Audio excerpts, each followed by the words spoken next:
Bom dia a todos e todas. 8 e estou falando bom dia porque eu não sei a hora que muitos assistiram esse vídeo, 8h39. Algumas dicas aqui agora para a próxima atividade, tá? Eu já postei 2 textos. Recapitulando, nós estamos na semântica, né? Dentro da semântica, como eu havia explicado no vídeo anterior, a parte da sintaxe. Na parte da sintaxe, nós temos os termos essenciais de uma oração e os termos acessórios, não é? Então, recapitulando, olha, nós, na análise sintática, nós comparamos os termos da oração, nunca nós vemos o termo isolado, como na morfologia, tá? Então, isso é importante, distinguir o que é a sintaxe e o que é a morfologia. Tem a análise morfológica, quando você está fazendo análise morfológica, você está analisando as palavras da frase, da oração, isoladamente. Na análise sintática, não, tá? Nós analisamos os termos uns com relação aos outros, tá bom? Então, nós estamos na parte dos termos essenciais da oração. Nós temos, na sintaxe, nós temos os termos essenciais e os termos acessórios, né? Dentro dos termos essenciais, o sujeito e o predicado, tá? Então, ó, de novo, devagar, com calma, ó. Os elementos da frase, né? Emitir uma comunicação é uma frase, que pode ser verbal ou nominal. Oração, a oração só é oração se tiver verbo. Recapitulando, olha, sem saber verbo fica difícil fazer análise sintática, né? Porque tudo vai girar praticamente em torno do verbo, tudo bem? Então, recapitulando rapidamente, o que é verbo? Uma palavra que expressa ação, estado, fenômeno da natureza, sempre ligado a um processo temporal. Né? Choveu, é verbo? Choveu é verbo. Agora, a chuva caiu. Chuva é verbo? Não. Por quê? Porque não é uma ação. O verbo desta oração, desta frase é caiu. Então, ó, frase, oração e o período. Período. Se eu tenho um verbo só, período simples. Se eu tenho 2 verbos, período composto. Mas isso é outra coisa. Então, voltando aos sujeitos, né? Se você pegar a maioria das gramáticas, e a internet da vida aí, e os professores que gravam vídeo, tudo eles falam, tem 5 tipos de sujeitos. Na verdade, são 4, né? Porque nós teremos o sujeito simples, o sujeito composto, o sujeito oculto, que eu vou explicar um pouquinho hoje, o sujeito indeterminado, e a oração sem sujeito. Se a oração não tem sujeito, por que você vai classificar como sujeito, né? É esquisito, mas é o que as gramáticas trazem, tá? Eu tenho várias gramáticas aqui em casa, umas 40, inclusive os melhores gramáticos, e já li todas. Então, a atividade de vocês dessa semana, ela será bem simples, tá? Vocês já deviam ter lido o texto que eu enviei. Se não leram, o que está lá é um pouquinho sobre o sujeito oculto e o sujeito indeterminado. O oculto é fácil, o indeterminado já complica um pouco. Indeterminado é bem mais difícil. Por isso, nessa atividade que eu vou passar agora, eu vou cobrar mais, eu vou pedir para vocês trabalharem mais com o sujeito oculto. Vamos lá, no texto que eu postei lá, vai estar explicando isso, mas é minha função e obrigação explicar, né?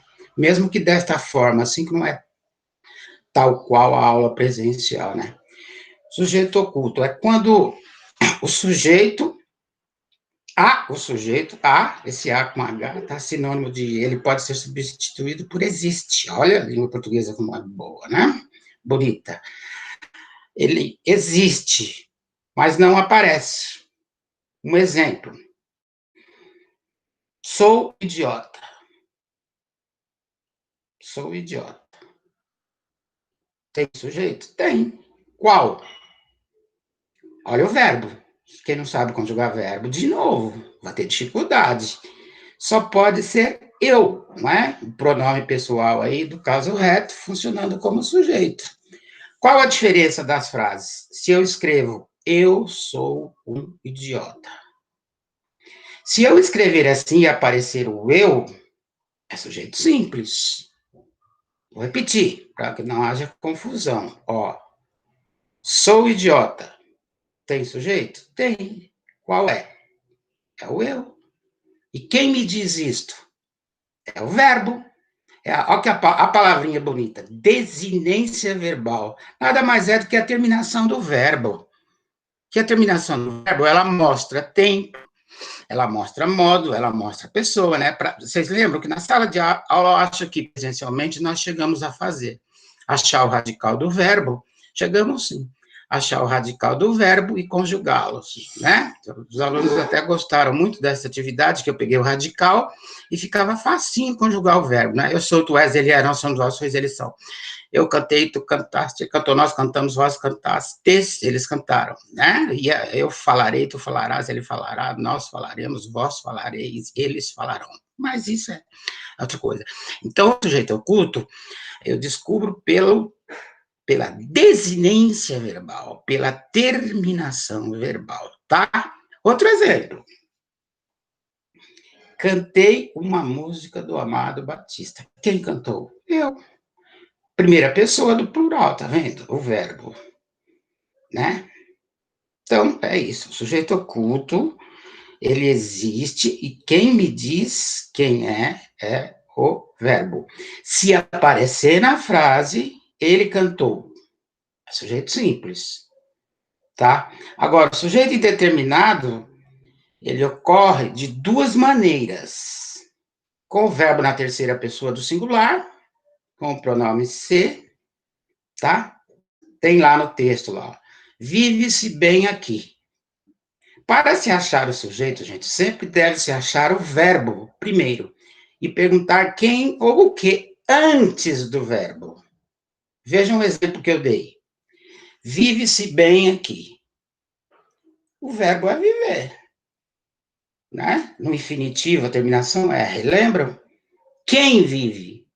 Então, esse C, essa partícula C na língua portuguesa é terrível. Ela pode ser várias coisas, tá? Nesse caso, ela é índice de indeterminação do sujeito. Então, ó, verbo na terceira pessoa do singular com o pronome se, sujeito indeterminado. Tudo bem? Trabalha-se muito lá. De novo, a partícula se. Tudo bem? Vai ser, de novo, sujeito indeterminado. Diferente do oculto. O oculto, o verbo me diz. O indeterminado não se pode dizer ou não se quer, né? Um exemplo. Com o verbo na terceira pessoa do plural. Agora, olha, tudo em torno do verbo. Vocês estão vendo o que eu estou falando? Quantas vezes eu repeti? Olha o verbo, olha o verbo. Falaram mal de você. Olha o verbo. Quando tiver um M assim, você já deve desconfiar, que vai estar no plural, o verbo, né? O tempo é outra coisa.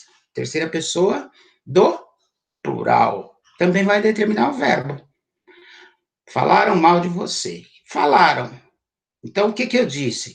Para se encontrar o sujeito de uma oração, de uma frase, acha-se o verbo, pergunta-se quem ou o que antes, né? Do agente ou do paciente da ação verbal, já que o verbo expressa ação. Tudo bem? Então, a pergunta, olha o verbo. Quem falou mal? Quem? Não se pode dizer ou não se quer dizer. Agora, se aparecer um termo, for um período composto, repetindo, período composto, eu tenho mais de uma oração. Se tiver duas orações relacionando, e o sujeito estiver implícito, o implícito é escondido, igual oculto. Oculto significa escondido. O sujeito oculto também ele é conhecido como elíptico ou implícito, que é tudo a mesma coisa, que não aparece, que está implícito não aparece. Muitas pessoas acham que sabem ler bem. Quando vocês estiverem no ensino médio, vocês vão ter que ler o que não está escrito. Machado de Assis, por exemplo. Ô, professor, você está louco? Você tem que ler o que não está escrito? Não estou louco, não. Isso se chama ler nas entrelinhas. Isso sim é saber ler. Eu vi um dado que me chocou esta semana. Sabe quantas pessoas em nosso país são proficientes em português, em língua portuguesa? Proficiente significa saber ler, escrever e falar com propriedade, falar bem. Sabe quantos por cento? Pega toda a população do Brasil, 8% da população, 8%. Os outros, né? Tirou 8 a matemática aí, né? Olha, 92% da nossa população não domina a língua portuguesa adequadamente. Vocês não serão um desses, né? Vocês não farão parte desta estatística. O que depender de mim, não. Tudo bem? Então, uma atividadezinha, vocês, quem não lê o texto, deve ler, que vai ficar bem mais fácil a atividade, tá? Eu não vou pedir frases aí, vocês sabem, quando estava presencialmente, eu pedia frase e ali, né? Agora fica mais difícil. Então, a atividadezinha dessa semana, que eu vou enviar, após terminar este vídeo, eu já vou enviar atividades, tá? E hoje é quarta, eu acho que trocaram o feriado do funcionário público, né, que é dia 28, acho que passaram para dia 30, então vai ter uma emenda aí, então eu vou marcar a data de entrega lá para terça-feira, tá? Por quê? Porque segunda-feira também é feriado, né? Bem, então a atividade consiste no quê? Vocês vão escrever um pequeno diálogo. O que é o diálogo? É uma conversa entre duas pessoas, né?